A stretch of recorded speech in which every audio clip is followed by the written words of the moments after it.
The late afternoon sun burned across the cracked pavement of a small-town gas station, turning the blacktop into a shimmering mirror of heat. Waves of warmth rose in restless ripples, blurring the outlines of parked cars and drifting upward into the vast blue sky. The smell of gasoline was sharp and heavy in the air, clinging to the nostrils and settling into the throat. Across the street, a diner exhaled the faint aroma of frying oil, grilled patties, and old coffee, mixing into the atmosphere until the entire block felt like a collage of sweat, fuel, and exhaustion. It was the kind of place where life usually passed unnoticed, a pit stop for strangers and weary locals, ordinary, forgettable. Yet on this day something was building in the air, a story that would carve itself into the memory of everyone who happened to witness it. A story of fear. A story of intimidation. And above all, a story of unexpected salvation. At pump number 4, a lone woman stood, her back slightly hunched, her fingers working nervously through a battered old wallet. Her name was Marissa Cole, and though she was barely in her 30s, life had already sculpted her face with the weary lines of someone who had been carrying the world alone for far too long. She had once been vibrant, radiant even, but now her beauty was wrapped in fatigue, her energy pulled thin by endless nights of worry and days of relentless work. Beside her, the old minivan rattled faintly, coughing with every breath of its engine. It was a machine patched together with duct tape and stubborn hope, as fragile as the woman who drove it. The paint was fading, one of the side doors jammed shut years ago, and the tires were as bald as her thinning wallet. But to Marissa, it was more than steel and bolts. It was the vessel that carried her to work, that ferried her little boy to school, that shielded them from the storms of a world that rarely cared for the weak. Her shift at the diner had stretched long past exhaustion. The manager had kept her late, once again justifying the decision with false promises of overtime pay that never materialized. Her paycheck had already fallen short again, and the back-to-school list her son, Noah, had proudly handed her that morning weighed on her heart like an anchor. New notebooks, colored pencils, sneakers without holes, simple things ordinary for most children, but for Marissa, they felt like luxuries carved out of a dream she could not afford. She scraped together the last few crumpled bills, coins clinking faintly as she dropped them into the cashier's hand. All she could buy was a little gas, just enough to keep the van alive until the next paycheck. She told herself it would last. It had to last. Her fingers trembled as she slid the nozzle into the tank. The pump clicked, the faint smell of fuel surrounding her. A drop of sweat rolled down her temple, and she brushed it away with the back of her wrist. Her heart felt heavy, not just from the heat but from the weight of 1,000 unspoken fears. She thought of Noah's hopeful eyes that morning, of the way he asked whether he would be like the other kids at school this year, or if he would have to carry the same tattered backpack again. She had smiled, told him everything would be fine, but inside her chest, something cracked. She had promised him the world, yet all she seemed able to give was survival. It was in this fragile moment that shadows entered her world. The convenience store door swung open with a squeal and 3 men spilled out. They were not locals, that much was clear at once. Their laughter was loud, sharp, the kind of sound that carried arrogance in its echoes. Tattoos crawled up their arms, and their clothes looked as though they were chosen to invite confrontation rather than avoid it. One tossed an empty soda can onto the cracked pavement without a second thought, crushing it under his boot with a smirk. Their eyes scanned the lot, hunting for amusement, and when one of them noticed Marissa by the pump, he slowed. His grin widened and he nudged his companions. The 3 turned, their gazes fastening on her like vultures circling prey. They moved closer, swaggering in a loose formation. Their voices rose deliberately, words sharpened with cruelty. "Hey there, sweetheart," one of them called, his tone mocking. "That your ride? Looks like it's about to die before you even hit the road." The second chuckled, circling near her minivan. "Man, look at this heap. What's it running on, hopes and prayers?" The third let his eyes trail over Marissa in a way that made her skin crawl. "Poor little thing. Out here all alone, no man around. Guess you're just begging for company, huh?" Their laughter erupted, echoing against the fuel pumps and concrete. Marissa's grip tightened on the nozzle. Her knuckles whitened, her chest constricting as though invisible ropes were tightening around her ribs. She lowered her gaze, hoping to ignore them, praying they would grow bored and leave. But predators rarely turn away when fear is in the air. One of the men stepped closer, his hand darting toward her shoulder bag. He tugged at the strap, laughing when Marissa gasped and pulled back. The coins in her wallet jingled, pitifully few, and his grin widened. "What you got in there, huh? Lunch money? Maybe enough for a real car wash?" His voice dripped with mockery. The other 2 closed in, their shadows hemming her against the van. The world shrank, the sunlight seeming harsher, the sounds of the road distant. It was as if the gas station had become a stage, and she was trapped in the cruelest play of her life. Marissa swallowed hard, forcing her trembling hands to stay steady. Her son's face flashed in her mind, Noah waiting for her at home, trusting her to come back safe. She could not collapse here. She could not show them her tears. But inside she felt as if she were shattering. The men's laughter rose louder, an ugly chorus of cruelty. Each taunt chipped away at her defenses, each sneer a reminder of how alone she was. She looked around desperately, but the lot was nearly empty. No one close enough to help. No one to stop them. And then, just as despair threatened to crush her completely, the ground itself seemed to tremble. At first it was faint, almost imperceptible. A low rumble, steady and growing, like distant thunder rolling in from the horizon. The men didn't notice it at first, too absorbed in their cruel game. But Marissa did. Her eyes flickered toward the road, her breath catching in her throat. The sound grew louder, closer, until it filled the air with a vibration that made the very asphalt hum beneath her feet. Her heart pounded, confusion mingling with fear.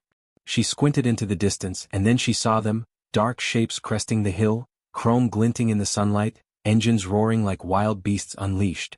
Motorcycles. Not one. Not two. A dozen at least, lined together like a wall of steel and thunder. They rolled in like a storm. The roar filled the entire gas station, drowning out the mocking voices of the three men. At first they tried to ignore it, but soon even they had to turn toward the road, their bravado faltering. The sound was too heavy, too commanding. It wasn't the hum of passing cars or the growl of a single bike. It was a storm, and it was coming straight for them. One after another, the motorcycles rolled in. Chrome flashed beneath the blistering sun, engines pounding like war drums. Their formation was tight, disciplined, and deliberate. Each machine gleamed with menace and beauty, polished by hands that clearly valued not just power but brotherhood. The air vibrated with their presence, and for a fleeting moment, it felt as if the ground itself bowed beneath their arrival. Marissa's breath caught in her chest. Her hands, still gripping the gas nozzle, trembled, not from fear this time but from shock. She had never seen such a sight. The riders were armored in black leather vests, patches stitched proudly across their backs, helmets hiding eyes but not the aura they carried. They were unmistakable. Legends who lived on the edge of law, whispered about in bars and feared by men who thought themselves untouchable. It was the Hell's Angels. The men harassing her froze, their sneers cracking. The leader of the trio shifted uneasily, suddenly unsure of the performance he had been putting on. He tried to laugh, but his voice faltered. His companions muttered curses under their breath, the sudden weight of silence pressing down on them as the motorcycles lined up, engines rumbling in unison like an army awaiting orders. One bike cut its engine and then another. The sound dimmed, but the silence that followed was heavier still. The leader of the bikers swung his leg over his Harley and stood. He was tall, broad-shouldered, his beard streaked with silver that glinted in the sun. His leather cut bore the insignia that carried both myth and menace. He did not rush. He did not raise his voice. He didn't need to.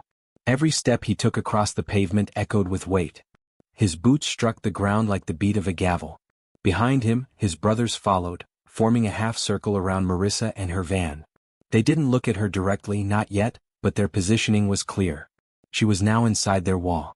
The three thugs exchanged uncertain glances. Their laughter was gone, replaced by nervous smirks that failed to mask their fear. One of them muttered something about just messing around, his voice thin, brittle, swallowed quickly by the silence pressing in. The biker leader stopped only a few feet from them. His eyes were sharp, cold steel beneath the shadow of his helmet. He didn't need to shout. He didn't need to brandish a weapon. His gaze was enough to strip the swagger from the men in front of him. "You done?" His voice was low, gravelly, carrying the weight of a man who had lived too long to waste words. The leader of the thugs opened his mouth, stammered something, then shut it again. His companions backed away slightly, their earlier confidence evaporating under the weight of 20 eyes fixed on them. The silence was unbearable. Even the sun seemed to dim. The biker leader stepped closer, his shadow falling over them. "Leave." That single word was enough. The three men stumbled over themselves, backing away with muttered excuses. Their arrogance was gone, replaced by the raw instinct of cowards who had finally realized the limits of their power. They rushed to their car, fumbling with the doors, the engine screeching to life. Tires spun against the pavement, smoke curling upward as they fled the lot with a speed that betrayed their desperation. Within seconds they were gone, swallowed by the road and their own fear. Silence lingered, thick and powerful. The bikers remained where they were, engines humming quietly in the background. None of them celebrated. None of them gloated. They had done what needed to be done, and that was enough. Marissa's knees threatened to buckle. Her heart was pounding so hard it rattled her chest, the adrenaline colliding with exhaustion. She hadn't realized she had been holding her breath until it escaped in a shaky exhale. Her fingers released the nozzle, letting it fall back into place with a dull clang.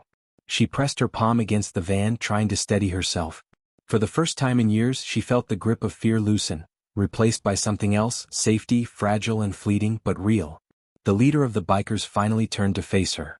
For a brief moment, Marissa feared judgment. She was painfully aware of her threadbare clothes, the sweat streaking her face, the battered minivan rattling behind her. She expected pity or worse, scorn. But what she found in his eyes was neither. It was respect. A silent nod. A gesture that said, "You stood your ground. You're not weak. You are one of us now in this moment." Marissa blinked back tears, her throat tightening with emotions she hadn't allowed herself to feel in years. One of the bikers, younger than the rest, quietly pulled out his wallet. Without ceremony, without seeking attention, he slipped a folded bill into her trembling hand. Another crouched beside the van, popping the hood and examining the engine with the ease of someone who had spent his life around machines. He tightened a loose connection, poured oil from a can he carried in his saddlebag, and shut the hood with a firm clap. They moved with quiet efficiency, no words wasted, no thanks demanded. Marissa stood frozen, overwhelmed. For years she had fought every battle alone. Bills, rent, broken-down cars, long hours at work, the loneliness of being both mother and father to her son. Every fight had been hers and hers alone. And now, suddenly she was not alone. Her tears spilled freely, not from fear but from gratitude, from the strange relief of being seen and protected without having to beg. The bikers said little, their presence more powerful than any speech. When they returned to their machines, the engines thundered to life again. The leader mounted his Harley, his gaze lingering on her just long enough to deliver words that would etch themselves into her soul. "Keep going. You're stronger than you know." The chorus of engines rose, filling the sky with sound, and then they were gone, rolling down the highway like a storm receding into the horizon. Marissa remained at pump number 4, clutching the folded bill in her hand, her chest heaving with the weight of what had just happened. Her body shook with adrenaline, her eyes burning with tears, but her heart felt different. Lighter. Warmer. The world had shown her cruelty, but today, it had also shown her its other face. Kindness, brotherhood, protection. She was not the same woman who had pulled into that gas station. Not anymore. The gas station grew quiet again, the storm of engines fading into the horizon, leaving behind only the faint echo of their thunder. The air was still heavy with gasoline and heat, but something inside Marissa felt irrevocably altered. She leaned against her van, her fingers clutching the folded bill the biker had pressed into her palm. The paper was damp with the sweat of her hand, yet it seemed to glow like a treasure. She unfolded it slowly. Her breath caught. It wasn't a crumpled dollar or two. It was far more, enough to cover more than gas, enough to ease the tight noose of worry that had been strangling her all day. For a moment she stared at it, her eyes swimming, her vision blurring with tears. Marissa had spent years learning how to keep herself composed in the face of struggle. She had become a master of holding everything inside, never letting Noah see how close to breaking she truly was. But now, in the aftermath of terror and salvation, her composure cracked. The tears came freely, hot and unstoppable, sliding down her cheeks. She pressed her sleeve to her face, ashamed of her weakness yet unable to contain it. But these weren't the tears of defeat she knew so well. They were tears of relief. As she wiped them away, her eyes wandered across the lot. The place looked the same, cracked pavement, flickering neon signs, dust collecting around the pumps. Yet to Marissa, the gas station had become something different. It was no longer just a stop on a weary road. It was now a reminder that even in the darkest corners of the world, light could appear in the most unexpected form. She slid into the driver's seat of her van, the leather cracked beneath her weight. She stared at the steering wheel, her fingers resting on it, her body trembling still from the surge of adrenaline. She closed her eyes, inhaled deeply, and for the first time in what felt like forever, she whispered words to herself that didn't feel like a lie. "I can keep going." Her chest loosened with the release. She looked at the rearview mirror and imagined Noah's face, the innocent boy waiting at home, the boy who carried so much hope in his small frame. She thought of the school list he had handed her, of the way his eyes had lit up when he mentioned pencils and notebooks as if they were treasures. For a moment, the weight of that list didn't feel impossible anymore. She had something tangible now, something that could change even a small part of their tomorrow. But more powerful than the money was the gesture, the undeniable fact that strangers had stood beside her when she thought she was utterly alone. That act of solidarity, that wall of leather and chrome that had shielded her, meant more than any gift of bills. She wiped her cheeks again, turned the key, and the van rattled to life. It still coughed and groaned, but somehow it didn't sound quite as hopeless. She placed the bill gently into her wallet, tucked away with the reverence of something sacred, then shifted the van into gear and pulled out onto the road. The ride home was quiet, but her thoughts roared. Her mind replayed every second, the mocking laughter of the thugs, the sudden eruption of engines, the moment the biker leader's eyes locked on hers. She remembered the nod he had given her, not of pity but of respect. That look had pierced something deep inside her, deeper than she had realized. For years she had believed she was invisible, another struggling single mother in a town where people drove past without noticing. She had lived unseen, her sacrifices unacknowledged, her battles fought in silence. Yet in that one moment she had been seen, not as a victim, not as a weak woman, but as someone worth protecting. The thought made her chest ache. It was not just relief. It was dignity restored by men who had no obligation to her, who owed her nothing. The van rattled along the two-lane highway, trees bending slightly in the evening wind. Marissa glanced out the window, the orange hues of sunset bleeding across the horizon. For the first time in years she felt the colors of the world. She noticed the way the light touched the fields, the way the sky shifted from gold to deep crimson. She realized how long it had been since she had looked at the world with anything other than exhaustion. By the time she pulled into the cracked driveway of her small house, the sun had dipped lower, the first stars prickling the sky. The house was modest, the paint peeling in places, but it was home. And inside, a boy's laughter waited. Noah burst out the door the moment he heard the van's familiar cough. He ran down the steps, his small frame colliding into her with the force of pure joy. Marissa dropped to her knees, gathering him into her arms, holding him as though he were the only anchor in her storm-tossed world. "Mom, you're late," he said, his voice full of innocence. "Were you okay?" She pulled back, brushing his hair from his forehead, her lips trembling into a smile. "I'm okay," she whispered. "I'm more than okay."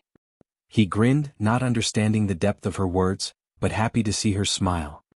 He tugged at her hand, urging her inside, excited to show her the picture he had drawn, the homework he had finished. Marissa followed, still clutching her purse, still feeling the weight of the folded bill inside. As Noah chattered about his day, she listened with new ears. His laughter, his words, his boundless curiosity, it all felt sharper, brighter. When she tucked him into bed later, Noah asked about the school supplies again. His voice was tentative, as though he feared the answer. "Do you think maybe this year I can have new notebooks? And sneakers like the other kids?" Marissa swallowed hard, her throat tight. For so long she had answered such questions with promises she wasn't sure she could keep. But tonight was different. She touched his cheek, her voice steady. "Yes, Noah. This year you'll have what you need." His smile widened, and soon his eyes fluttered shut, drifting into dreams. Marissa sat by his side for a long while, watching him breathe. She thought again of the bikers, of the way they had arrived like a storm and left just as suddenly. She wondered if she would ever see them again, or if they had simply been passing guardians on a road she had never expected them to travel. Either way, the memory was hers to keep. And so was the strength they had left behind inside her. That night, Marissa lay in bed staring at the ceiling. The house creaked, the world outside was silent, but her heart beat with a rhythm it hadn't known in years. It was the rhythm of hope. She didn't know what tomorrow would bring. Bills would still come, her job would still exhaust her, and the minivan would still be a constant worry. But she was no longer the same. Something had shifted deep within. For the first time in forever, she believed in her own strength again. The night was quiet, the world outside wrapped in shadows. Yet for Marissa, silence no longer felt heavy. It felt alive. She sat at the small kitchen table, the folded bill still lying before her, its edges catching the weak glow of the overhead bulb. It was just paper, ink and numbers, yet to her it symbolized something far greater than money. It was proof. Proof that she was not invisible.